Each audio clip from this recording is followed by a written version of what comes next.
Welcome to Paddling Adventures Radio. I'm Sean Rowley, and with me is Derek Specht. Hello. How's it going, Derek?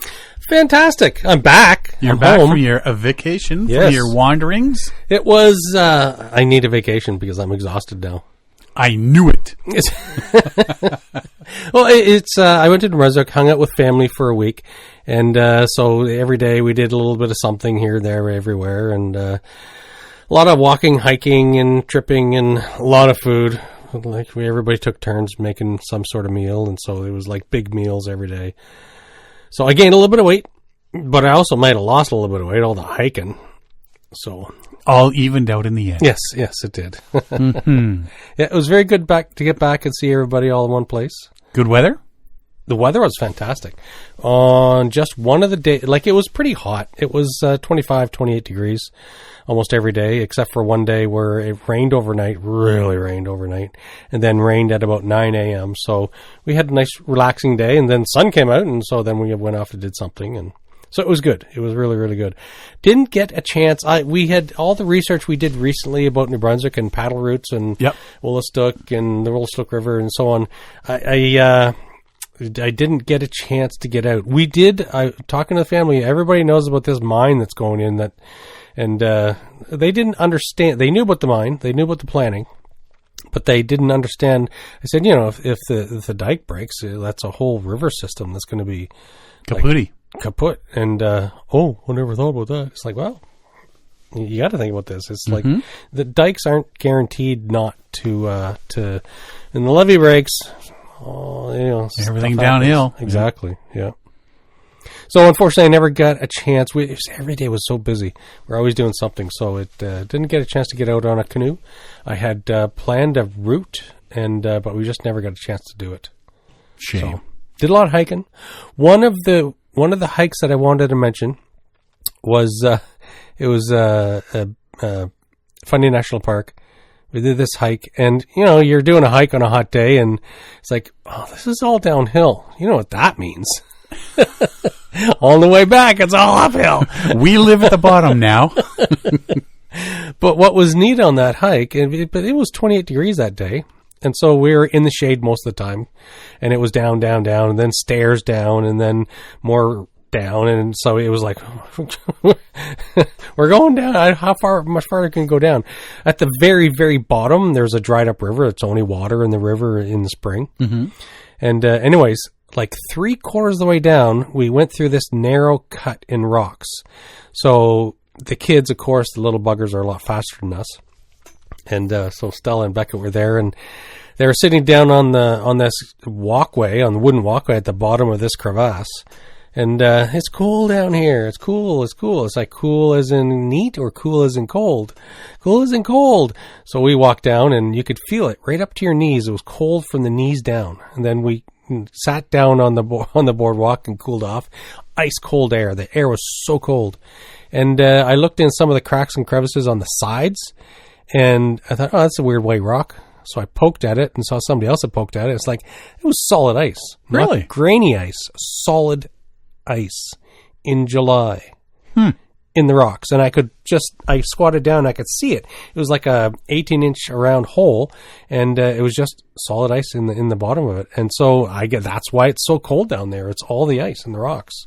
It was amazing. It's like, hey, just lay down, have if anybody snooze. knew about that in the 1800s, it's like, hey, free refrigeration for the summer, right? Right? Very cool. But yeah, it was that was neat.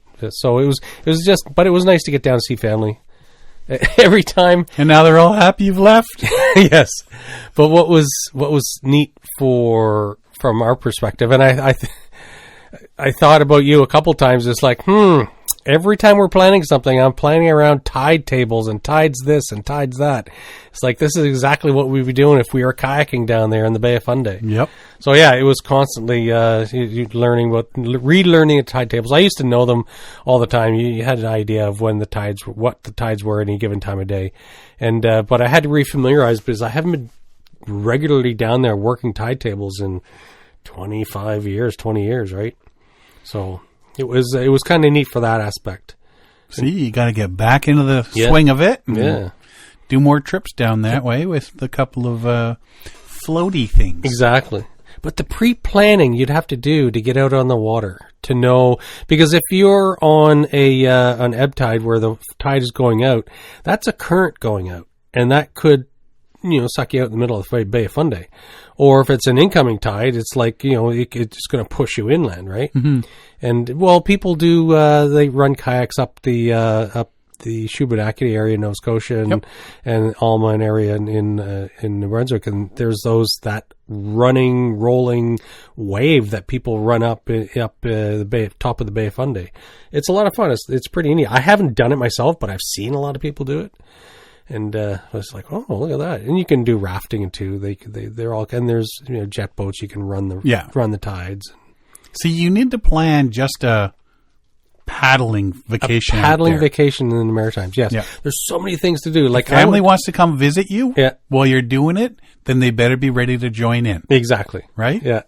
What would be neat, and I've seen photos and videos of other people doing it, is like the flower pots. In near Alma, it's the I can't even remember what it's called. Anyways, it's an area where the tides are like 30 feet, whatever, top to bottom. Anyways, you walk the ocean floor at low tide, and you come back 6 hours later, and you kayak amongst that area at high tide. Right. So you get two different views of ocean floor bottom and hike, and then kayaking when the water's 30 feet higher. Didn't one of those things fall over last year?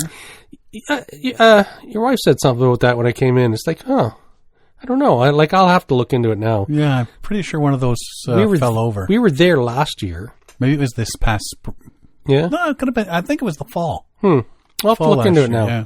Now, two people have mentioned it to me. Mm-hmm. Well, even riding the tidal bore and stuff like that. Oh, yes. Mm-hmm. It would be neat. Mm-hmm. Stand up and surf it in a canoe. Yeah. And it's cold water. It's ocean water. So what's nice about that is on a hot day when you're down on the Bay of Fundy, you're not boiling hot because you're in cold water. Yeah. And if you're dressed for 28-degree weather and it's like, 4, 5, 6-degree water, it's like, you better be careful. Yep. Yeah, got to prepare. Cool off for a quick second and get out. Yes. Yeah. So you had a good time, saw friends and family. Yeah, it was good. They're happy to see you go. You're happy to be gone. Yes. Didn't ostracize anybody. Yeah. No family, no family wars were settled or renewed. And Stella turned 16 while we were down there. Really? So she had her sweet 16 birthday. We had her cake, and wow. All my family were gathered around singing happy birthday to her. So that was nice. A little bit of now comes all the attitude. She's been pretty good so far. Yeah, well, she does have attitude. She hasn't been 16 before. Yes. But now she can drive. Ooh. Yeah. Man, I can remember when we started this podcast, she was like 6. Yeah. Yeah. It's been a while, eh? When are we going to retire from this anyways? Never. Never. In the year 2052. I'm not going to live that long. Not with that attitude. Me, on the other hand, I did something a little further from home, but did you? Closer than you. Yes, you did. Yeah, I went for a drive. Yes. So we've been talking about the lock and paddle for a while now, and put out on the events are put on by Parks Canada. Peterborough being the main one at the lift lock. I've been to that one a couple times. Ottawa, I went for the first time last year. It's only been going a couple of years. I went for the last year for the first time. And Montreal, I've never been to. I think this is their 3rd year. I think it's their 3rd year, yeah. Now, I will say, out of all of this, and to me it's a bit of a negative thing, but when you look at all the advertising for the lock and paddle events, it's all geared towards Peterborough. But it's where it started. It was the I know, but there's everything's put on by Parks Canada. Yeah. So, you figure they're going to try to pump up each event. They should pump up all of them. And it doesn't really seem like they put out a couple little, hey, this weekend, lock and paddle in Montreal. Yeah, they need to promote it. But don't forget the big one in Peterborough. Yeah. Right? Yeah. So that's a bit disappointing. I think if they put more effort into advertising these other ones. I mean, Ottawa was pretty decent last year. How many people were there at Montreal? Maybe a couple dozen boats. Not a lot, eh? No. It's a pretty cool. I'll get into it later. I like that lock though. So yeah, I decided to do a day trip to Montreal to check out their event. John Brower, paddling buddy there, decided, you know what, hey, I'm interested in that as well. I went with John last year, met him and his dad in Ottawa. Okay. So, check out the Montreal event as well. So Saturday morning, I had the canoe on the truck, all my gear loaded up, head over and picked up John. Now, we weren't sure what the day was going to be like. So, if we'd be held up with traffic or, take longer. We'd be in a hurry to get to the lock, that sort of thing. He threw his track kayak into the back of the truck just in case he had the option to use it. Yep. So that's the one that fits in like the bag the size of a hockey bag. Yeah. How long has he had that? A couple of years now. Yeah. Yep. He's one of the brand ambassadors for them. Oh, really? Yeah. I wish I'd known that. I didn't know he had it. I would ask him some questions about it last time I saw him. Oh, yeah. Nope. Asked a bunch of questions there. The track kayak is basically, I call it a build-on-site kayak. Fits inside of a hockey bag. When you get to wherever you're going to be, you drag all the stuff out, pull out the material, which is the shell of the whole thing. Yep. You build, it's like a skeleton, the internal framework. Mm-hmm. You build that in two sections, the front and the back, and you shove that into the shell, the material. Yeah. And there's these big zipper type thingies that close up on the top to tighten everything. Make it tight, yeah. Yeah. You have the cockpit frame around there, the ring around the cockpit. You put your seat in, and there's a rocker lever. So you can adjust the rocker on it while you're in there. Yeah. So just pulling up the rocker, the front and back come up. Mm-hmm. Then you release it, they lower. More banana, cool. Less banana. Yeah. And as he says, when he's raising and lowering, because you crank it, and you don't see his hand on this motion. What you doing in there? And it's right between the knees, sort of thing. Dude, don't look at me. And then you go paddling for the day, and when you're done, you come back, you take it all apart, fold it back up, and put all. And the frame is, you know how when you get your tent poles out, and they're all like connected with the elastic? Yeah, same deal. So he just pulls it out, just thicker tubes, and then stick them all together, and boom, there you have it. And then, you just unfold it all, take all the poles apart, fold them up, put them in the bag, zip up the bag, and roll on home. Has he used it much? A few times now, What I'm curious about is, after an extensive use, does it start to loosen up and get a little wonky wobbly, or is it... Oh, I don't think he's had it long enough to use it that many times, no. No. I've always been curious about them. We've talked about them multiple times. That sort of thing, yeah. And I've always wanted to try it. That and the Oru kayak, which is like basically coroplast folded up. Yeah. So, there's a lot of... like I say, the track looks really good if you're into kayaking and you live in an apartment or limited space. Right? Yeah, exactly. Storage space is limited. Yeah. So it was about a 5-hour drive to the parking lot from my house and John's house. And it's just around the corner from the St. Gabriel Lock on the Lachine Canal.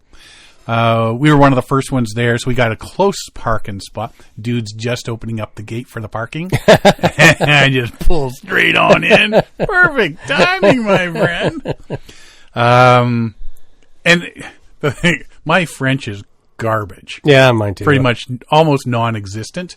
And so you look, and all of a sudden they launch into this big, hey, and you're just like, bonjour, is this where I park?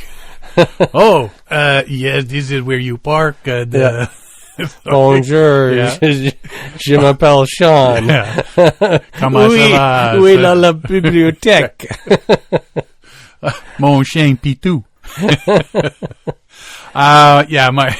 And you know what? It's one of those things. I just don't have that know-how for other languages. Yeah. As much as I've taken in school and tried to pick things up, it just doesn't. It's one of those stick. things you need to use it to earn the skill, right? Yeah, you got to use it a lot. So we were one of the first ones there, so we got a pretty close parking spot. So I didn't have to portage the canoe too far. I did take the Novacraft, the heavy old whitewater Novacraft. Well, you can great boat though. If you're going to bang and bump around, you don't want to take your nice one, right? And John, like I say, John took the track. So there was a spot for us to right at the dock where we put in. There was enough room for him to build that. Yeah. And I had my boat there as well, and a few people came by while he was putting there, and they watched him put it together. Yeah. And some guy on a bike came by, and he was thinking about getting something. Then he saw John's track, and was like, "Oh, that's his goal." This guy on the bike, his goal is to be able to pull a trailer behind his bike. Okay, and something like that would be perfect for it. Stick that in the trailer, go across Canada or Quebec, whatever you're doing, right? So they people stopped and asked him some questions, because that's the thing, is how long does it take you to put together? Yeah. About 15 minutes if nobody stops to talk to me. Oh, sorry. Right? It's like when I go to the campgrounds, winter camping, and I've got the Atuk Cree. Yeah.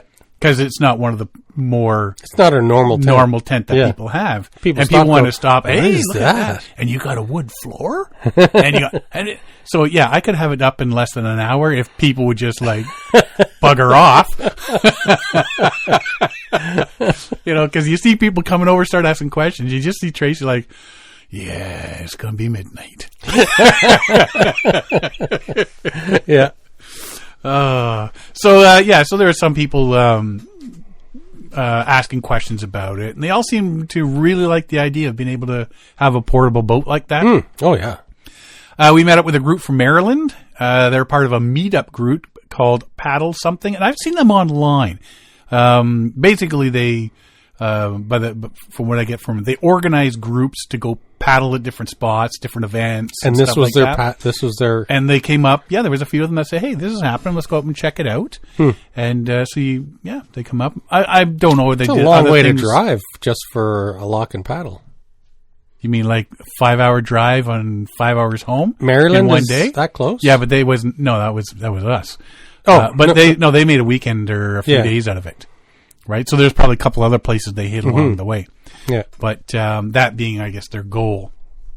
Paddle Something is the group, and they are, like I say, they organize different spots and events, and pretty cool if you don't want to paddle alone. Because there's that website Meetups. When I heard you say it a couple times, and it's like, what, did you forget the second word? Paddle something, right? Something, paddle something. It's something. like, what is it? It's paddle something. It's like, I had to look at the notes. It's like, oh, it is something. It is something. Yeah, it's the word something. Paddle something. So whether you paddle a kayak, a canoe, stand-up paddleboard. So their logo I have some of their stickers. It's something. Hang on. I gotta reach way back here. I meant to have this here. Is that a speeding ticket? No. Well, I'll get to this. You just chill out, buddy. Holy. Paddle something. He's paddling a dinosaur. No. Chessie.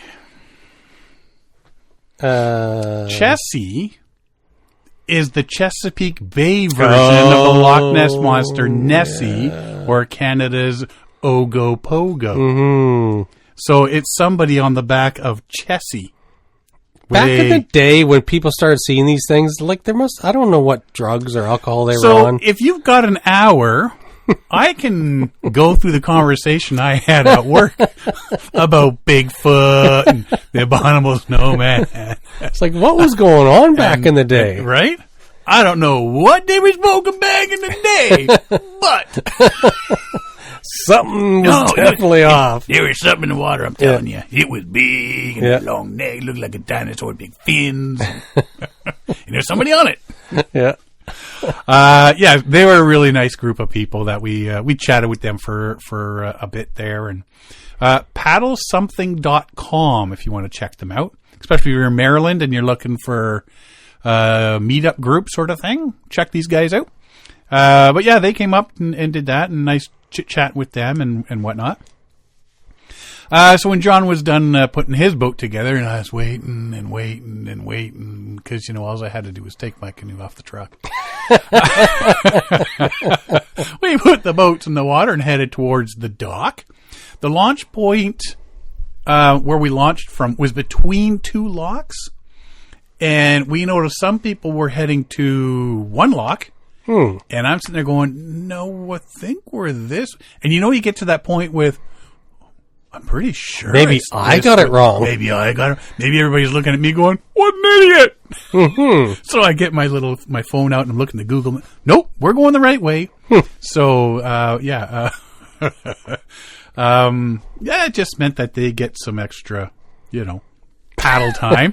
They got some extra paddle time out of the deal. There would have been another 80 people there if it wasn't for the fact that everybody went to the wrong lock. Yeah, there was like 80 people. Well, there was only 40 in ours because the other 40 were in the other lock. Do we win something? When we got to the lock, however, there was only 2 other kayaks there. But no people. No people. No people in the kayaks inside the lock. Were they just really tiny people? Maybe. So the San Gabriel lock is cool because it has a dock inside. Oh. A dock in the lock. Huh. Tickety tock, there's a dock in the lock. 3 eggs and ham. So, and it goes up and down with the water level. It's mounted on the poles on the side. And as the water rises, the whole, this is it's the entire length of the lock. Yeah. Not just a little section. Yeah. So the whole thing goes up, then the whole thing goes down. Yeah. So if you're tied off on it, it's going up with your boat, and it's not like your boat's now hanging. Yeah. And at the one end of the lock, at the top, there's a set of metal stairs that comes all the way down to the dock. Oh, okay. And it's on a hinge up there. Yeah. But and wheels at the bottom, so as the dock goes up, the bottom of the ladder, like the whole ladder goes up, but the bottom part stretches out farther along the dock. Yeah. So it's pretty easy climb when the water's up. Yeah. But when the water's down, that's a pretty steep stairs. Yeah. Right? That's like a lot of docks in Maritimes on the Bay Fundy. See, and when we did the Trent Severn, there was nothing like that. No, they did. Yeah, they're very lacking narrow. for docks altogether along the Trent Severn. Yeah. Right? Yeah. That was a really cool lock. Yeah, I like that lock. They should make them all like that. Very cool. So, we had the whole lock to ourselves at that point because I guess the 2 people in the kayaks that were tied up had gone up to check out because on the top of each side of the dock of the lock is different booths. They set up some tents and stuff like that, and since it was early, zipped on up and they close it to regular traffic. Yeah. Okay. Right, the lock systems in that one section, they close it to the regular boat traffic for a few hours there. So we decided to play around in the lock for a bit, do some canoeing, doing some circles, some fishing. No, just doing some spins and such. Yeah. And I found a can of Coke that had been there for a while. Threw that in the back of the boat. It was a full can or full rusted can, unopened. Wow. Found some bobbers, chip bags. So through them, we always pick up the trash, right? So where were these things at? Just floating in the water? Just floating in the water. Huh. Yep. So picked them up, like I say. And then I found a tennis ball. And I saw John sitting there all nice and quiet, looking around, enjoying the view, minding his own business. Get him back he of the made the perfect target. If you're not paying attention, and I've got a tennis ball, a wet, soggy tennis ball, you're getting hit. That turned into a game of catch at one point. And then we decided we would try hitting the ball with our paddles.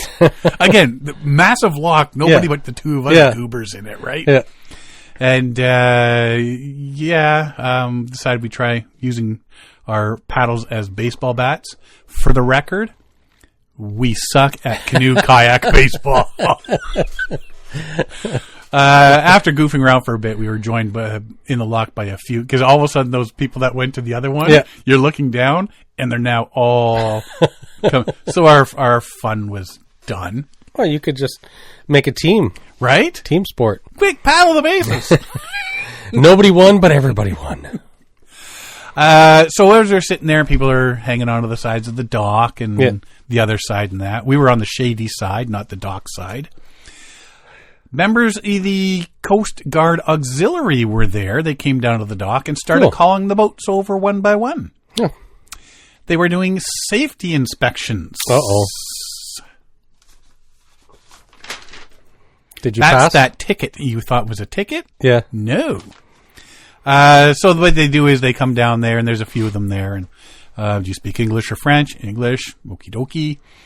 They made sure you're wearing your PFD. I did notice there was a few boaters asked some questions, and the officers were pointing to different parts of their PFD, adjusting a couple of straps, that sort of stuff. There's a kayak in that rental place just up from the dock, so you can see there was a couple of their boats there. So they were saying, "Oh yeah, you want to? If that's not feeling right, tighten there or loosen there or whatever." So that was really nice of them. They were making sure you had your safety kit, like the heaving line, waterproof flashlight, safety whistle, and they filled out your form saying, "Yeah, he's got everything." And so you passed with flying colors? Yeah.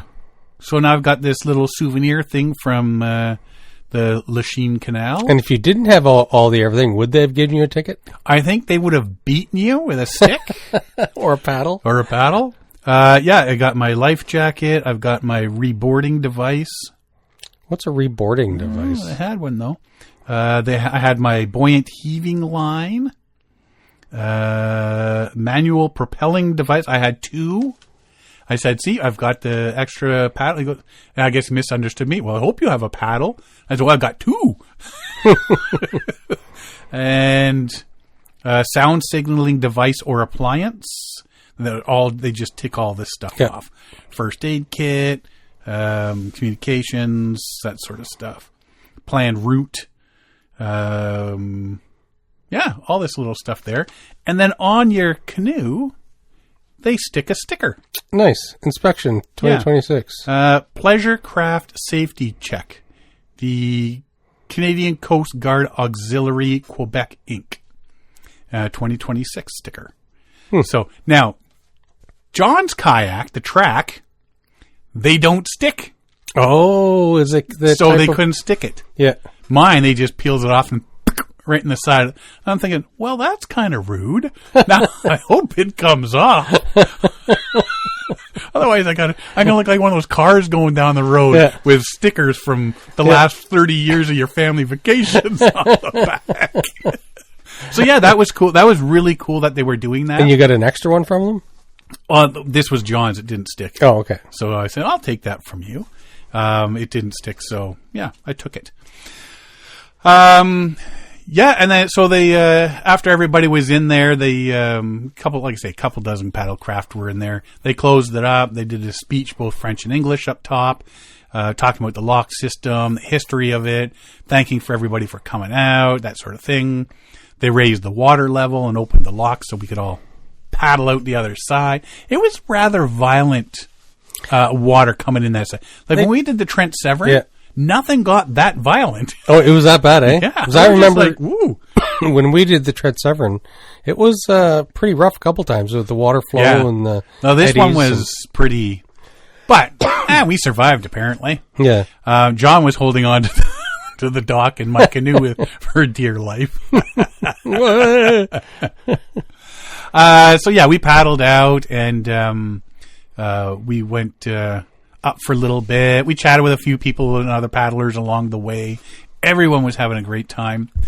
The number of bicycles and joggers along the canal, phenomenal. I was getting tired just watching them. Like, I'm exhausted. Why? You haven't paddled far. No, just watching all these people. And just so many people out just enjoying the day along the canal was really great to see. At one point, we saw 4 or 5 dragon boats come paddling past us. Oh, cool. Right on. We would see them later back in the lock when we were coming through the other way.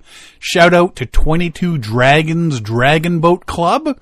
If you live in the Montreal area and are interested in dragon boating, check out 22dragons.com. The number 22dragons.com.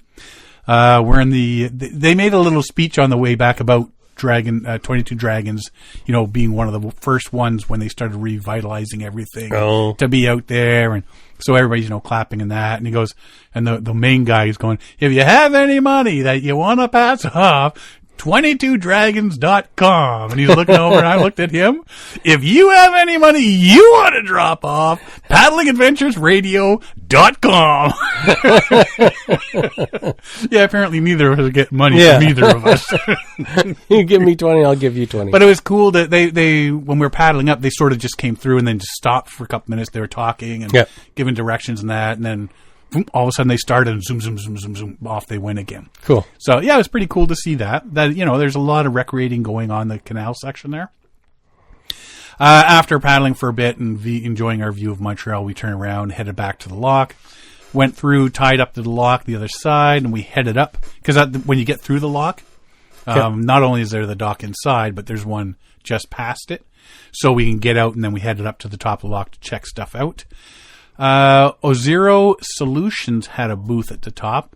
They were giving out info on self-service boat washing stations, and some info on invasive species.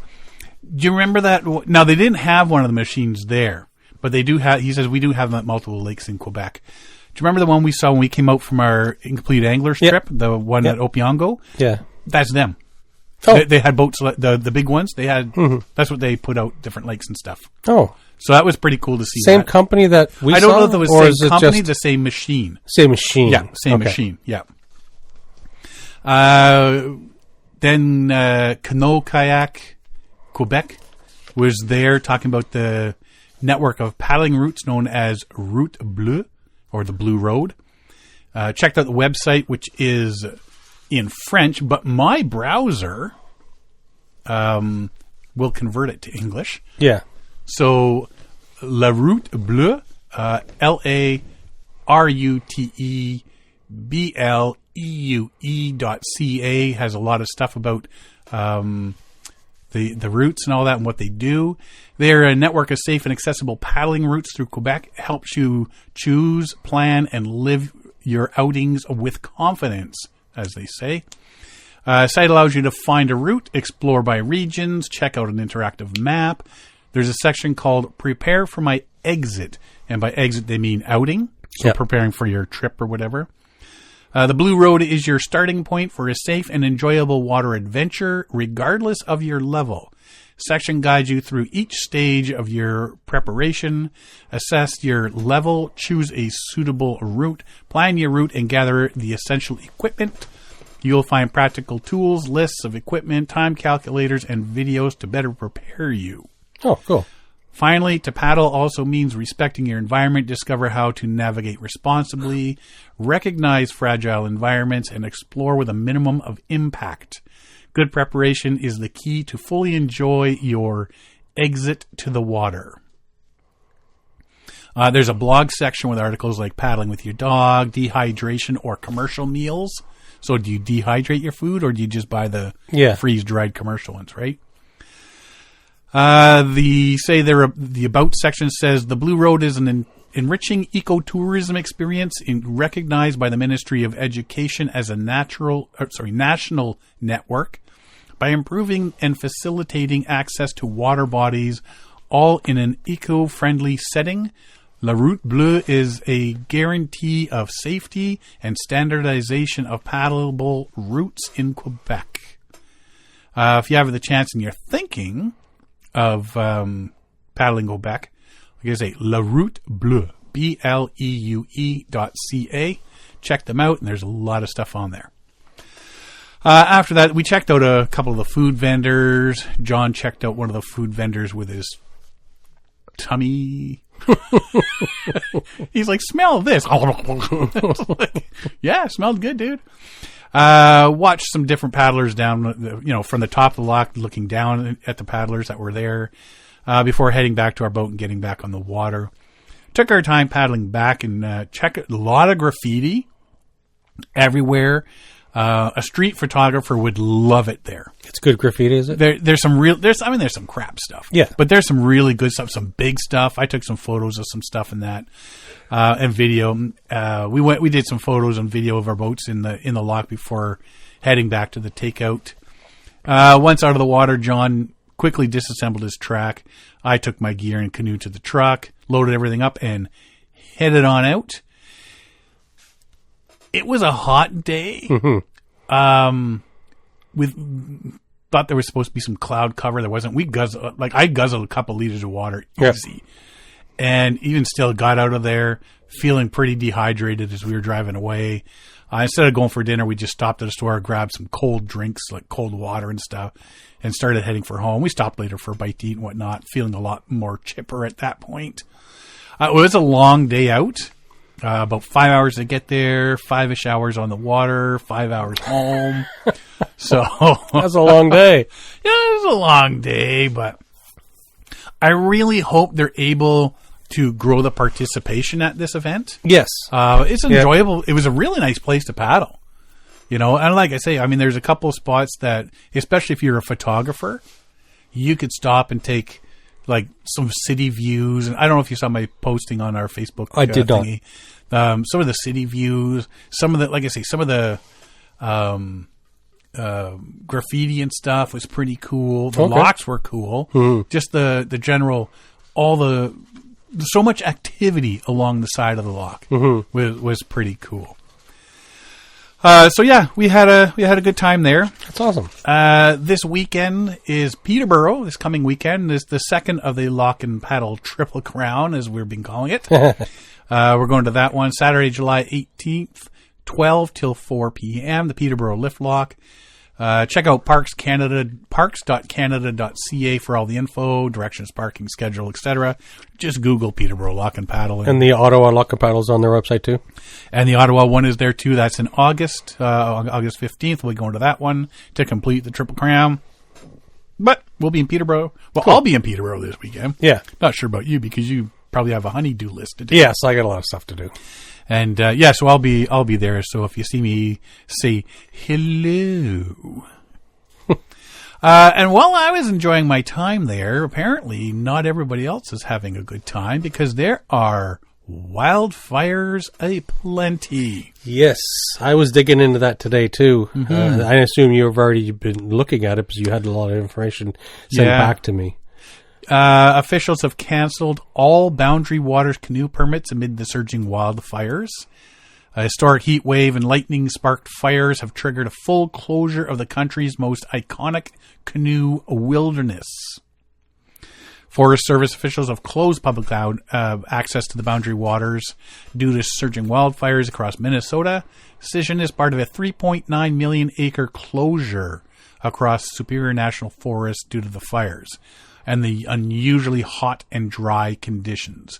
Because if there isn't a fire there, the hot and dry, all it takes is a spark. Exactly. This news was announced in a public release and didn't provide details on when the region is going to reopen. Some people are going to say all the way through the end of July at least. Mm-hmm. And firefighters are saying that because of the high fire danger. This closure is about keeping people safe. Wildfires don't just threaten trees and campsites; they create dangerous smoke, unstable conditions, and rapidly shifting fire behavior that can trap visitors with little warning. In a wilderness as large and remote as the Boundary Waters, emergency response is challenging even on a normal day. During potential widespread wildfires, those risks increase significantly. So since July 7th, the area has experienced at least 19 wildfires. Wow. New fires are igniting every day, according to the USFS. Many in the recent fires were started by lightning, and forecasters are predicting more thunderstorms with little rain. Under these conditions, it isn't safe for people to travel, camp, or paddle in the wilderness. Rapid fire growth, thick smoke can make it hard to breathe, hard to see, difficult for firefighters to reach anyone who needs help. And we went on that Opiongo trip there coming out of the North End. And remember, we thought it was fine, but it was smoke from the Quebec fires. Yeah, there a couple of years back. That was bad. And I remember waking up at like 2 or 3 a.m. and thinking, "Oh, the smoke's really thick." And I was like, "I wonder if I should be worried." Like there's a fire right there, but no, it was just so thick, right? Yes, from so far away. Mm-hmm. So not only is Boundary Waters on the U.S. closed, but the north side of that border would be Quetico. Correct. Quetico Provincial Park has closed Dawson Trail Campground, including campsites, roofed accommodations, all-day use areas due to nearby forest fire activity, according to the park's alert page. Backcountry entry stations are also closed. Combined with the closure of the entire Boundary Waters canoe country is now shut on both sides of the border. No new visitors can enter the wilderness on either the American or Canadian side. Public safety is our top priority. We will reopen the park as soon as it is safe to do so. And the park says it will reassess July 18th. So this Saturday they will reassess everything and decide whether they're going to make further cancellations or not. And then another one, which moving pretty fast by the looks of things. Yep. Due to extreme forest fire conditions in and around Wabakimi Provincial Park, it is closed. Evacuation orders for the surrounding communities. They have closed the entire park until at least July 20th, and they will continue to assess the situation as it develops. The other thing with this closure, however, is there's part of a via rail route that goes through. It will not be operating through the park for the next several days. So if your train was supposed to go through the park, that train ain't going through the park. I saw some video from a train. The engineers were trying to back up because they had cameras out and they were videoing out the windows of the train, and the train was completely surrounded by flames, and they were just about to start backing up. Wow. So it's like, whoa. And I checked out when the Burt Reynolds Memorial River Run, when they did that in, I think, 2022. Anyways, we went through Babakimi, and that whole route that we did, most of it is on fire. Mm-hmm. And so the fires actually was passing through. So I can't remember the name of the lake, but the lake that our outfitter was on, that lake was surrounded by fire. So I assume the outfitter was and the whole road up in Armstrong and so on was closed. Armstrong was a forced evacuation, so that whole area, like if you're to do Wabakimi next year, it's going to be different. It's going to be very different. Yeah. Well, when we did Woodland Caribou, there was sections that had been burned over a couple of years previous, and what a difference going from all these lush forests to sticks, burnt sticks. Everything was black everywhere, but there was all that new life coming up though too, right? Yeah. So, but there's dozens of fires across Canada, the United States right now. So if you are heading out on a canoe trip, double check, especially if they're like northern, out of the way wilderness spots. Double check that they're still open. So one of the easiest ways to check, you can always go to the website of the park that you're going to, but one of the easiest ways to check to see where the fire is going, and you know how you can do traffic filters and satellite. Also on Google Maps, you can go to Street View and Satellite View and so on. You can also do a wildfire view. You just click on layers, and there's a wildfire layer, and it's constantly updated. So you can, right now there's a whole line of fires from Midwest all the way up through to Northern Ontario of just a whole row of fires that are just creeping across, heading from northwest down to southeast, and it's crawling its way down. So it's some pretty major fires going on this year, north and south of the border. So be prepared to look ahead, and if you're planning a route, you can see a lot of people online right now saying, hey, I'm looking for an alternate trip idea. I've got vacation, but my current park is closed and I can't go into it. Well, there's some people that are like, we got canceled, and this week came up with a plan B. Now all of a sudden that one's cancel. I need a plan Looking for a C. plan C. Anybody got any ideas? Yeah. Yeah, and so if people do planning like a year out. Mm-hmm. This is what we're doing. You discuss it. You look at water levels. You could look at the conditions and so on. Suddenly it's canceled. It's like, okay, I don't have time to plan a trip. We're going to have to throw it out into the ether there and ask people for ideas. Hey, you guys got any ideas? We are days away from our trip, and now we need an alternate plan, and we don't have time to plan our plan. We just need to just go. Yeah. And how ticked off are you if you've never been able to get a permit to the Boundary Waters and you finally got one this year? Can you imagine? And then, hey, congratulations on your permit, but you're not good. Too bad, so sad. Like, so double check where you're going. Make sure there's no fires going on, because that'll definitely put a damper on your trip. Quick little thing here. Are the people operating kayaks or paddle boards required to wear life jackets in South Carolina? No. It's weird that they don't have that rule, eh? But perhaps the better question is, should they? Yeah, exactly. South Carolina Department of Natural Resources say a robust yes to that question. Mm-hmm. Wearing a life jacket can save your life, the agency says, when in describing state rules. Most boating fatalities in South Carolina are caused when people fall overboard. 80% of them are not wearing life jackets. South Carolina Department of Natural Resources say a robust yes. Wearing a life jacket can save your life. Most boating fatalities, it's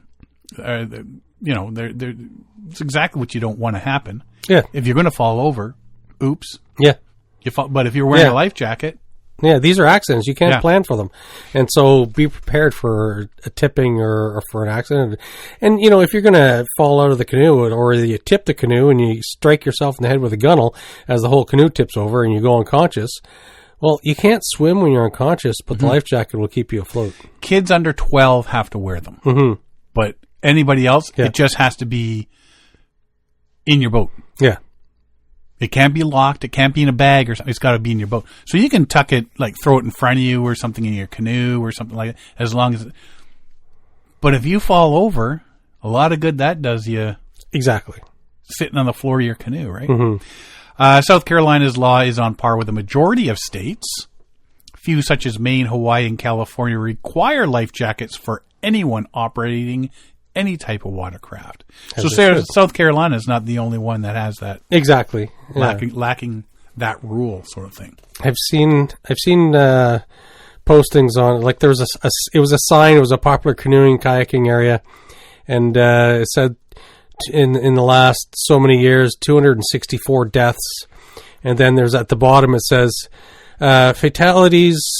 drowning fatalities with life jackets, 0. Drowning fatalities without life jackets, 264. It's like, oh, that sends a message right there, right? Yeah. So again, there's people that I shouldn't have to wear it.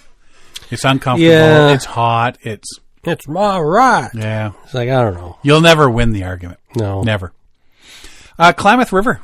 We talked about that a whole lot the last few years because they were ripping out all the dams. Yeah. We've covered this a lot. It was really pretty cool.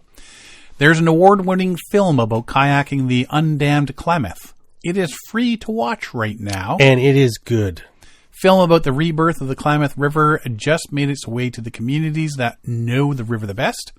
30-minute film follows 28 Indigenous youth, aged 13 to 20, who paddled roughly 300 miles from the Klamath's headwaters to the Pacific Ocean over 30 days in 2025. They became the first people to run the entire river from source to sea since crews tore out the J.C. Boyle, Copco 1, Copco 2, and Iron Gate dams. Largest dam removal project in American history. Producer Jesse Sears, a member of the Karuk tribe, spent 10 days filming alongside the expedition.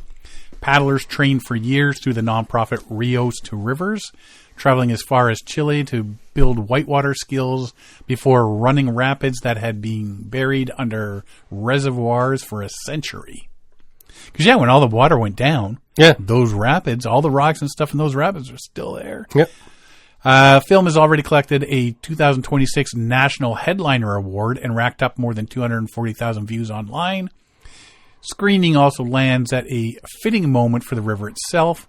Salmon returned to newly opened habitat last fall, and the Klamath River reopened to fishing July 1st for the first time since 2022. Anyone can watch the film for free on Oregon Public Broadcasting's website and YouTube channel. So just go to YouTube and search for Oregon Public Broadcasting website. Yeah. And I think it's like the third or fourth video in. I searched Klamath River film, and it was the first okay. the first search option that came up. There you go. It's good, good little thing to watch and pretty cool. So that's sort of, I will probably talk about it again, but that's sort of, we've been talking about this since they started planning and ripping everything out. And they go through, the kids are constantly talking through the video, and these kids have been planning for this for 3 years. Yeah. Like, there's 3 years of training, and wow, their whitewater skills are amazing. Right? And so one of the things is, like, I never thought of doing this, but they got all their whitewater kayaks in a circle, and people will pop up out of their kayak and run the circle across the noses of this circle of kayaks, and then one kid fell into the water. The girl, she ran the whole loop and dropped right back inside her own kayak. It was like, that looks fun. If you can get, 20 of your best friends out in kayaks, but it was like, wow, that was amazing. So they had a lot of fun doing it, and their whitewater skills are amazing. They, like, all the roles that I saw, they were just playing and doing, having fun. Oh, they had a blast. Yeah. And it's a really good film. It's worth watching. It's take the time to find it. Klamath River film. It's really good. Cool. It really shows the recovery of the Klamath River, and we talked at length on it about how they had already started procuring native plants for areas to the grasses, reseed the plants, and plant the muddy river bottom that's now above water, and so you can see the recovery on the way. And they remark a couple of the times when they pass by where the river where there used to be a dam, and they pass through, and you can see where it's been gouged out and the dam is gone, and they can just run the river through there. So it's pretty cool. They also did a few sections last year by raft to test the waters and to test the route, because you need an idea of what's there before you run a bunch of kids down. So they did it by raft last year just to see the conditions. It's a beautiful river. The fish are coming back. There's no algae spores, because they always had these huge algae blooms and mucky green water, and you couldn't drink or swim in the waters. It's too dangerous because of the algae and the toxins and so on. But now the river's coming back to life. The fish are coming back. Salmon are spawning. It's amazing. It's an amazing recovery story. Very, very good. Good. Definitely going to watch that one. Yeah. Everybody should. Then there was another video I sent you. And you know what? Part of me is like, really? And the other part of me is like, how do I get one? I know. I'm thinking, this is a winter project. I can build one of these. Has anybody got a spare Grumman? Some parts of Canada, you'll rarely hear someone use the phrase, whatever paddles your canoe, instead of the more usual, whatever floats your boat. And apparently, at least for one Swede, that's steam power. There's a YouTube video that gives a detailed tour of a canoe equipped with a small boiler and an outboard motor that has been converted to run using steam pressure by Kenneth Carlson. Canoe itself appears to be a Grumman of the Prospector type, wide in body to hold all the gear you'll need for an extended wilderness trips, or in this case, a small boiler. Amidships is the ideal place, as it won't affect the balance of the boat. Midships is an odd place to put an outboard in the North American homeland of a canoe. If you aren't moving under your own power, it's more common to cut off the curved stern of the boat, mount an outboard to a newly made transom. Carlson's choice is to put the outboard off to one side, will be less maneuverable than a stern mount, but saves the need to modify the canoe, makes for much shorter steam lines. Shorter steam lines means less hose to potentially leak and scald the occupants, which is a bonus in my idea. Yes. as well as fewer losses, so you can't really argue with the trade-offs. Engine is an old 2-stroke outboard that has been that has a single steam cylinder retrofitted to it, along with a heat exchanger to warm up lake water with exhaust steam before it heads to the boiler. The water is filtered first, of course, but we do hope the new owner is diligent about cleaning the boiler. Doesn't look like super high pressure steam, but the vapor phase of water is always something to be respected. You can check out the video on the YouTube channel Steam Canoe. It's a pretty cool looking It's idea. It's a neat unit. I would do something like that if I had nothing better to do. Yeah. But yeah, even when he's out on the water, it's just like this sort of thing. Yeah. It kind of really reminds neat. me if I took one of my Alaskan Nyko stove Yeah. with the pipe on top and put it in a Grumman canoe with steam lines coming off the side and a boiler filled with water on top. Yeah, and you're talking it's a stove with a boiler in it, and you're going to need a Grumman because the last thing you need to do is melt a hole in the bottom of your fiberglass canoe or in the bottom of your Kevlar canoe or your bottom of your plastic I like the canoe. one point where, and if you watch the video, see if he's opening up the side. Well, look, there's the fire in there. Ooh, I better put more wood in. Yes. And he's grabbing wood, Yeah. throwing it in. And you know what? It's something cool, right? Yeah. So, is what it is. He seems to be having fun with it. And as long as that's what he's doing, then so be it. Very cool. Timber rafting. Remember we went rafting in Japan there? Yep. On those big. So timber rafting, Zateria, advanced an international UNESCO nomination. Oh, okay. July 2nd to 5th, July 2026, an international seminar at Alba Iulia, Romania, brought together institutional representatives, UNESCO experts, and delegations from Finland, France, Italy, and Romania to begin drafting a dossier aimed at extending the inscription of Zateria, or timber rafting, to additional countries on the UNESCO representative list of the intangible cultural heritage. The autonomous province of Bolzano is actively involved operationally, while Italy has offered to act as a coordinating country. They got a deadline of March 31st, 2027 to complete the nomination dossier.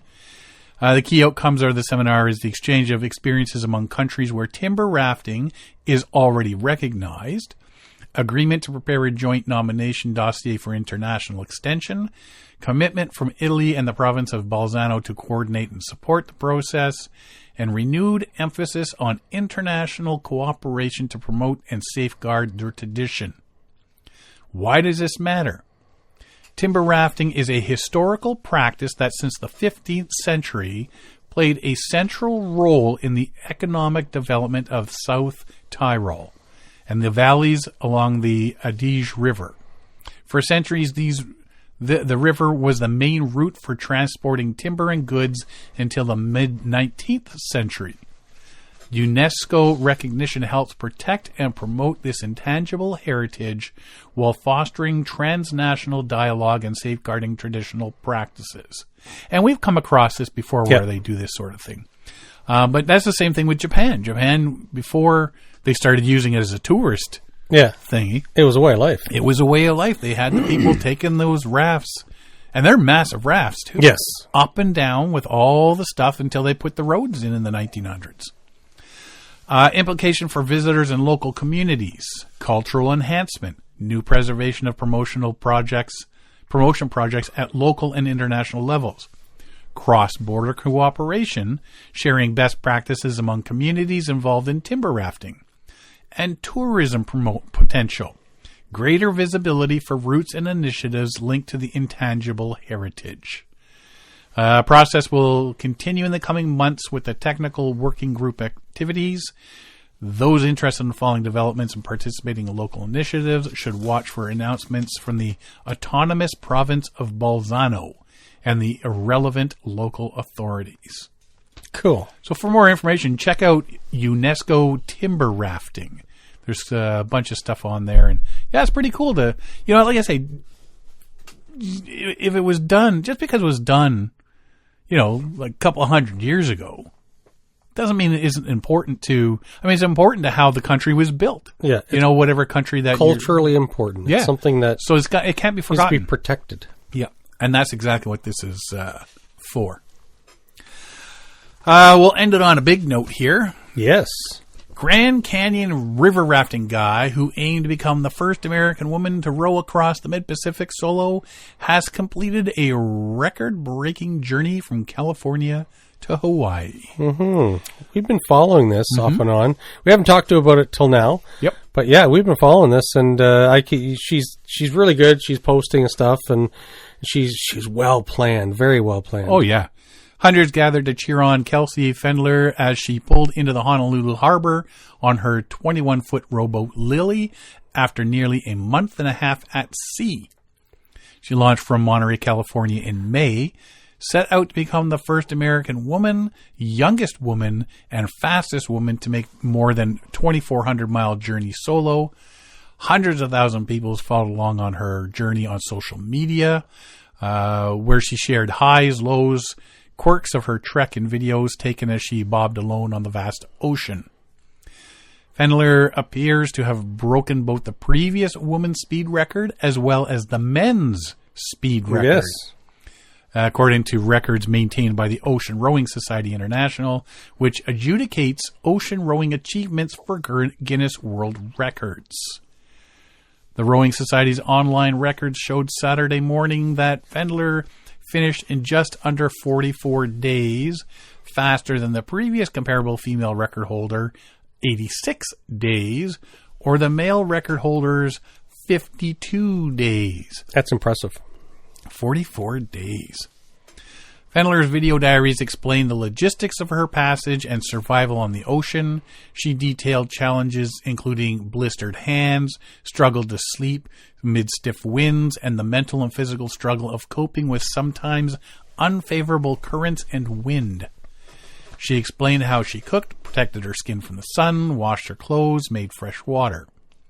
Some videos, her voice cracked with emotion. Others, she poked fun at her own forehead hat tan line and joked about the importance of her caffeine pills. Pfendler's website says she has been a professional raft guide since she was 18, spent the last 8 years leading trips along the Colorado River in the Grand Canyon. And she says, I just love boats in the middle of nowhere. In a recent video posted as she neared Oahu, she reflected on the meaning of her accomplishment and what she hoped others would take from it. In any part of this made at least one person feel a little bit more powerful in their own skin, I couldn't ask for anything else, and I'm happy, she said. Think about trying to find your own big, hard, scary thing. You might not think that you're strong enough to finish it right now, but you're definitely strong enough to start it. And you'll find everything else along the way. I'm going to go finish my big, hard, scary thing. Good for her. Good for her. Congrats. You can check out her website, urowkelsey, KELSEY.com, for more information on her journey, what she did, some videos, links, and stuff like that. Check out her social media just to see the videos and see what it takes to do something like this, because, that's not my cup of tea, but kudos to those. I'm not doing it. Kudos to those that do it. Yeah. There's a lot of stuff out there I look at thinking, not my bag, man. But, hey, good on you for doing it. That's awesome. Congrats to her. Mm-hmm. It's quite the achievement. I'm sure she'll probably, now I wonder if she'll try because there's the other one, the multiple person race. That's the California to Hawaii race. Yes. She's done that one, I think, as well. But this is a solo accomplishment. Mm-hmm. I wonder if she'll head out to the Atlantic next. There you go. Dun, dun, dun, dun. That's all I got. You got anything else? I've got nothing else to add myself.